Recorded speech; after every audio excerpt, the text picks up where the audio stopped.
Bonjour, votre chien a des tics. Je vais vous montrer comment les enlever afin d'éviter toute complication. Donc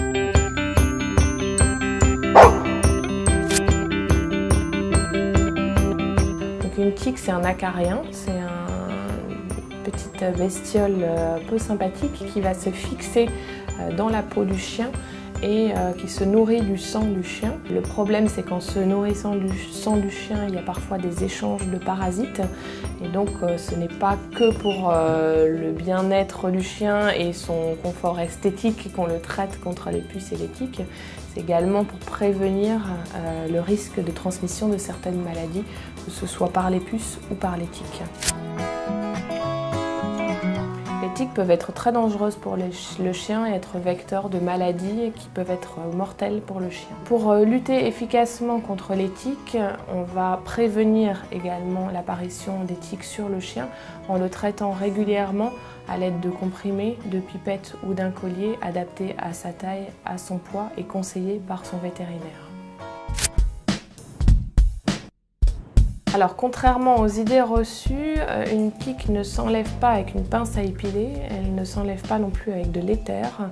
Donc il faudra utiliser des petits instruments qui sont vraiment spécifiques pour retirer les tiques.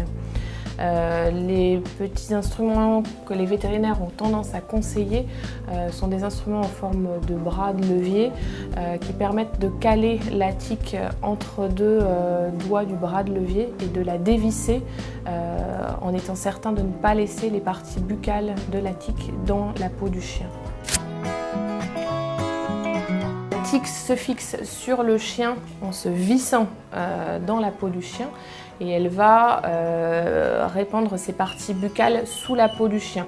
Donc quand on la tire simplement avec une pince à épiler, on va laisser les pièces buccales de la tique sous la peau qui vont faire corps étranger et risquer de développer un petit abcès ou une infection locale.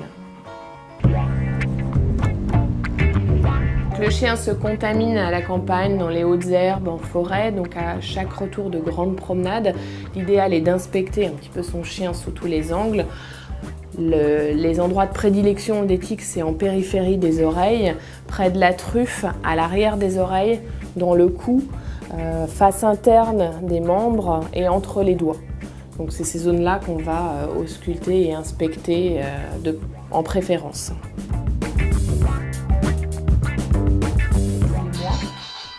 Pardon, humide.